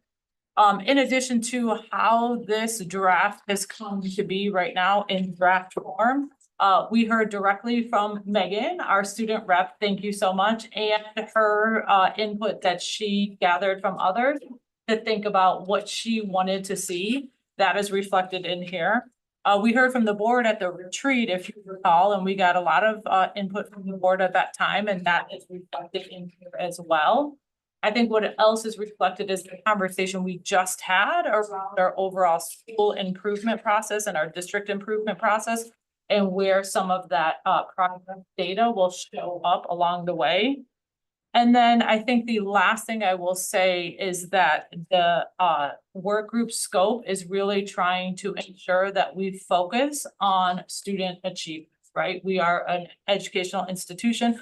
This is the instruction work group. So we want to think about how that shows up in a variety of ways, qualitative data, such things as co-curricular as well, but that we were really trying to think mostly about that And then adhering to some compliance-driven areas that we have no choice but to focus on along the way. Board Chair Mulder, anything you would like to add before we dive in? Yeah, I want to thank my board colleagues for all of their input. I also want to thank Dr. TJ McRae, Dr. Gother, and Sabine for all of the work you all have done to make sure that this was a collaborative process between the administration and our board. Obviously, nothing's set in stone, things change. We are a pretty agile district and try to meet the moment where it's at. But this is our best intention of kind of getting the shared interests of board members on the agenda. If there are things that stand out to you that you are hoping we adjust or we reconsider, this is a great time to have that conversation as a board. So thank you all for making yourselves available throughout the month of July to talk about setting this agenda. So if I could just orient us just to the document, and Jesse, if you could take us off screen share. The document is set up that you have in front of you. I think it's the best way to look at it. The document is set up in terms of what will be our major topic for the night, as well as what would be our minor topic. In the past, our minor topic was more of a written format. I think depending on the topic in the month, it may be a minor presentation that has more content to it than just what a written memo will be. We also tried to include policy where it was relevant to the topics at hand. There will probably be other policies that we review as we get the policy committee up and running, but there were policies that we wanted to ensure we called out here that align to the topics. And then I'll just call out in September that we've just talked about that you will have September to be, let's look back at what happened in 23-24 in terms of our progress in order to really be able to kind of set the stage for where we are going. So I don't know if it would be helpful if I want to take a minute or two just to look at the draft, because it's different from the last time we all looked at it at the board retreat. And then I do think it's helpful to just go through. Yep, you want to just go through month by month, high level? Okay, let's do it. Yep. So with that, I'm gonna start with September since we are closing out October, or listen to me, what is today? August. So I already told you what was gonna happen in September in the major. We'll look back at our progress from the 23-24 school year. And then we'll have an opportunity to review charter proposal. As we know right now, a singular charter proposal for the board to review and make decisions around. In October, we really want to do a highlight on secondary, and we want to focus on two areas. There's quite a bit listed here, but I think the main we're going to focus on is co-curriculars, to provide an update for the board around our progress on co-curriculars. And also to get to what I think board member Pearson asked, what happens across the years when you follow students? With that, we are going to look at, excuse me. What happens to our students when they leave us in MMSD, where they go post high school? Through our national clearinghouse data, as well as some work that the MEP did together around following our kids from 3rd grade through post high school, so that we start to understand how their experiences in MMSD actually play out in life after high school. We are also going to look at the policies connected to secondary. Those policies are the ones we brought up to the board last year around early college, career and technical education, start college now, sorry. In November, we're going to do an update on literacy and math. It aligns with the conversation we just had. It will be a progress update. We'll have our screening data, and we'll probably have some qualitative data as well. We will have an update on the Badger Rock renewal. And at that time, we'll also have an update on our class size report that is per our policy. We owe the board twice a year. In December, we're going to focus on goal 2 of our strategic framework, and that will look at culture and climate. Some of the areas of data that we may look at are our climate survey from the fall screening, absenteeism that we just talked about today, our attendance data, our discipline data. We also are potentially going to bring forth one of our culture and climate policies related to the delivery of medication from our health services department. At that time, we'll also have an update on our annual enrollment data and our projections. We usually look at that in December. That also is a time that helps us really launch our budget process for the following year. January, we're gonna do a focus on early literacy, specific to some of the areas of Act 20 that impact our school district, as well as our progress in that area. Handbook discussions, most of those related to the instruction side of the house. We'll also look at our summer programming, foreshadowing what we will be doing in the summer of 25, our progress from 24, and also the policies connected to that. That also is potentially changing based on work of Act 20. In February, we're gonna do an update and a deep dive into special education. And we will also do an update on early childhood. We'll look at not just 4K, but early childhood overall. And then if there's any budgetary implications as we continue to think about our 4K expansion and also our enrollment strategy.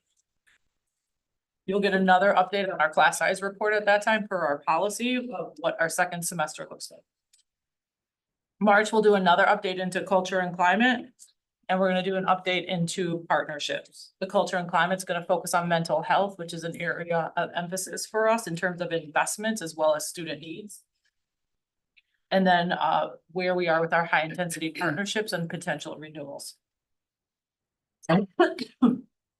April will be a community schools update. This was definitely something one of our board members wanted to make sure we focused on this year.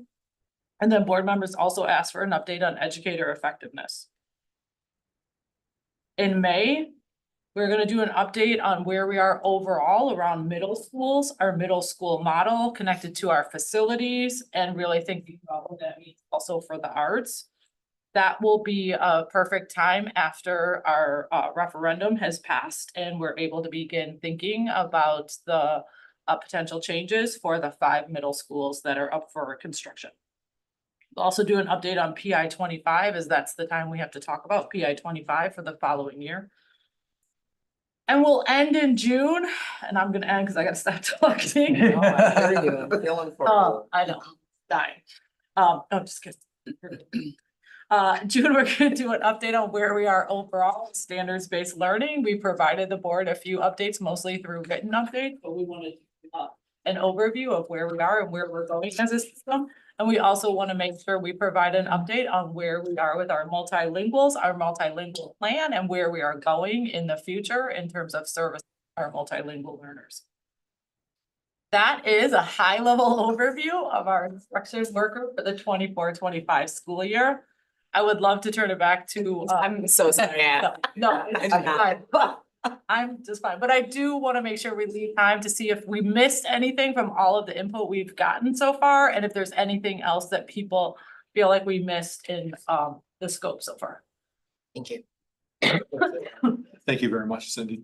And I appreciate that update. Members of the board, I'd like to clarify one piece, go to the very beginning, September, the charter proposal.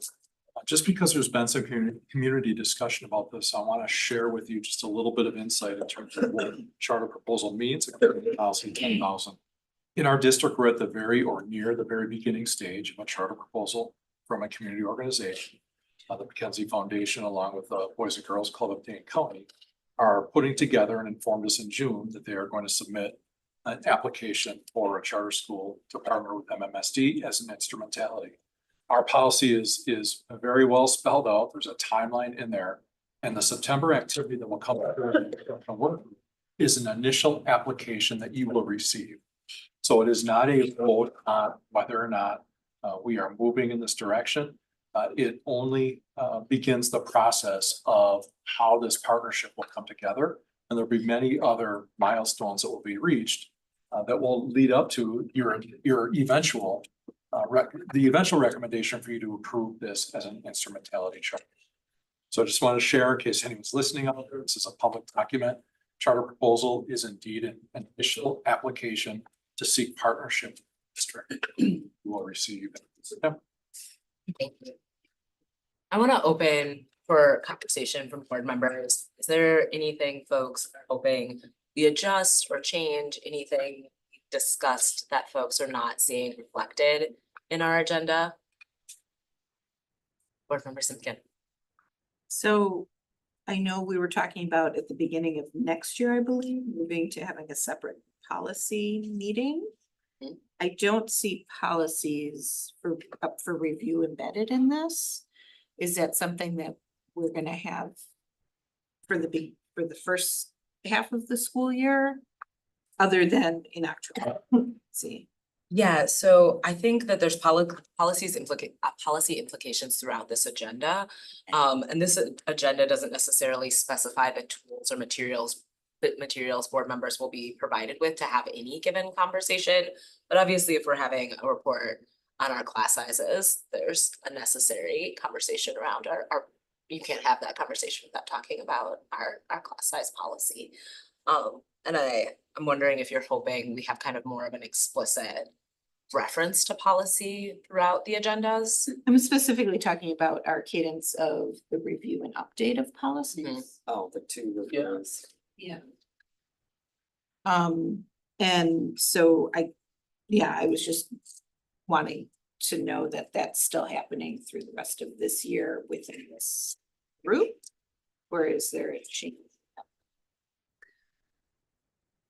Dr. McCray, I actually haven't had that conversation with the policy committee. So Board Vice President Pearson. Yeah, thanks. So in our last we're determining the calendar for the policy reviews. We spoke in our last meeting about possible cadence. I know in our last I think it was our retreat, we discussed about possibly kind of going into that work in December. Just because of the referendum, unless there are some things that have to get rectified right away and some policies that we have to have some reviews. But now that we have like a more solidified calendar for the instruction work group, and then soon the operations work group, we can then also start planning out and have an actual list of calendar for what policies are going to be linked up and synced in. Does that answer your question, Laura? It does, yeah, I appreciate that. I just wanted to make sure now that we're starting to build momentum, that Yeah. we're not pulling back from that. Oh, no. There's absolutely no, yeah, we're not going to pull back, especially as we are going to start moving into governance and all those things. Like we can't pull back. So, but no, we're going to move forward. It's just creating the cadence of where some of this lies. But now that we have the views of both, then we can start moving forward. But Yeah, thanks. and Laura, I would just add that this doesn't reflect the inclusive nature of all of the policies that potentially may come in front of the board this upcoming year. That list we still need to generate. I was only making the connections to just a few based on content, but it definitely doesn't reflect all of them. So I appreciate that question. Yeah, I do. I want to highlight just that our charter proposals will have to have that conversation within the context of our own policy and how that policy dictates that we navigate that process. So making sure that policy is actually available to board members in that conversation and emphasized as we kind of consider what the steps are. I think what I'm seeing right now is we have like our promotion policy, our partnerships, and our high intensity partnership renewal is indicated through those policies. I do think working closely with our policy committee to make sure that we're still kind of moving in the direction of refining policy with intentionality as it relates to instruction is work we've got to kind of do continually at this point. My only other question is, maybe it's not a question, maybe it's a comment, but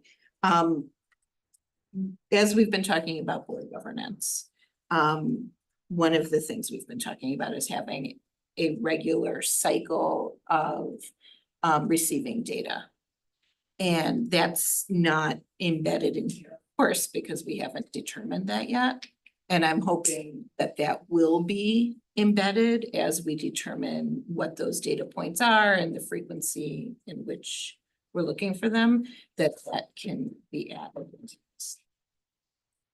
We did discuss in the quarterly reports that were part of the SIP process. So that will be one way that you will have a sustained way of looking at progress over time.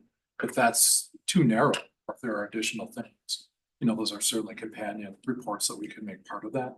I do think it'd be great though to have consistency so that you can look at things over time.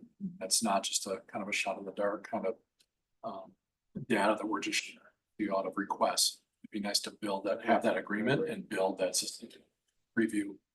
Right, and I'm hoping we'll be having those conversations in the next couple months to narrow down what those key data pieces are gonna be and that cadence so that we can build that into this. I think one thing that we are trying to do, it's not reflected in the topics, but we're trying to identify what predictable data we already have access to, whether qualitative and quantitative, and have that connected to these topics so that we are constantly creating that rhythm of data along with the topics. And we've been working with Dr. McCrae and the RAI team to kind of build out that calendar. Hopefully, when board governance continues to flesh out where you are around student achievement, we can maybe like sync those two things up to ensure that they show up in the work groups, but that's what we've been working on this year, or will be for the school. Thank you, Board Member Simpkin. Board President Nichols, I saw your hand. Yes, I was well, first of all, I think it looks really good, and so a lot of gratitude to you, Chair Muldrow, and Cindy, Dr. Gothard, Dr. McCrae, everybody who put a lot of thought into like the flow of what's coming to us and incorporating so much feedback.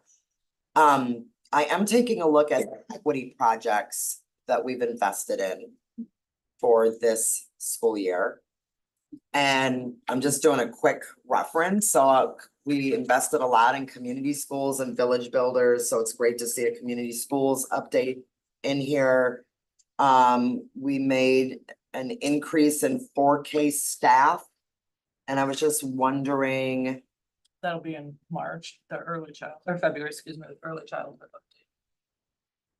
Early childhood update, where? February. Oh, the minor, okay, great. Yep. And then the K1 class size reduction that we invested a lot in, where do you think, or would there be a piece of an update on that? I think it shows up in two places. One, I think you'll see it when we talk about our class size reports throughout the year. And it will show up when we talk about literacy, specifically when we focus on early literacy. Beautiful. Mental health services we've invested in, I see that's on here in March.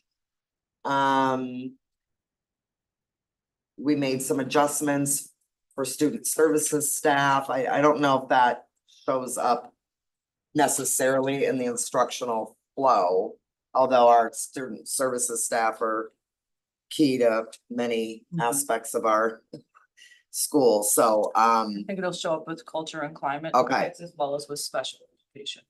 Okay, great. And then we also invested in Grow Your Own, which is more of a staff. Do you think that's more of an operations work group and not as tied to instructional work group? I know that's not tonight's agenda, but you think it's more operations? I think so. Okay, Yeah. thanks. Especially with the agencies. And I know that some of our investments, we won't always be able to like show all of the impact because there'll be a work in progress this school year, but I do think it's important for the board to have a sense of like the things that we've said yes to in the budget and how is it actually making a difference. I appreciate that call out. Further discussion from board members? Thank you. This is purely out of curiosity, but with the multilingual learner plan update in June, is there a significance to that being placed there? Like, is data becoming available around that time or like something like that? Or is that just like No, it's definitely not convenience. I think there's two things. I think data for our multilingual learners will show up throughout the entire year based on what we are looking at. If it's literacy, we'll disaggregate that data. If it's culture climate, we'll disaggregate that data. So I think it will show up there. I think one of the reasons we thought about it in June is the timing of when we pass our referendum and the planning related to working the specific names, our multilingual learners, consideration of dual language immersion programs. That will allow us time to do some planning to provide a more robust, I think, update to the board at that moment in time about like our outlook for the future. It won't necessarily be just about a progress update, but it will be an outlook for the future. That's similar to the middle school topic that we have. We're hoping to balance what's happening right now in the system as well as project for the future in some of these topics. Does that make sense? Yeah, thank you. Yeah, absolutely. Yeah, I was just a little concerned that multilingual education hadn't come up before June, but thank you, yeah. Board President Nichols, you've got another? Yes, just really quickly. So one of the things that this board ended up having a lot of energy and interest around, particularly in the last couple of months, is when we had to review our food and nutrition policies. And there was a lot of conversation about wanting to continue the conversation about universal free lunch. That could sit as an operations conversation. It also has really direct ties to instruction.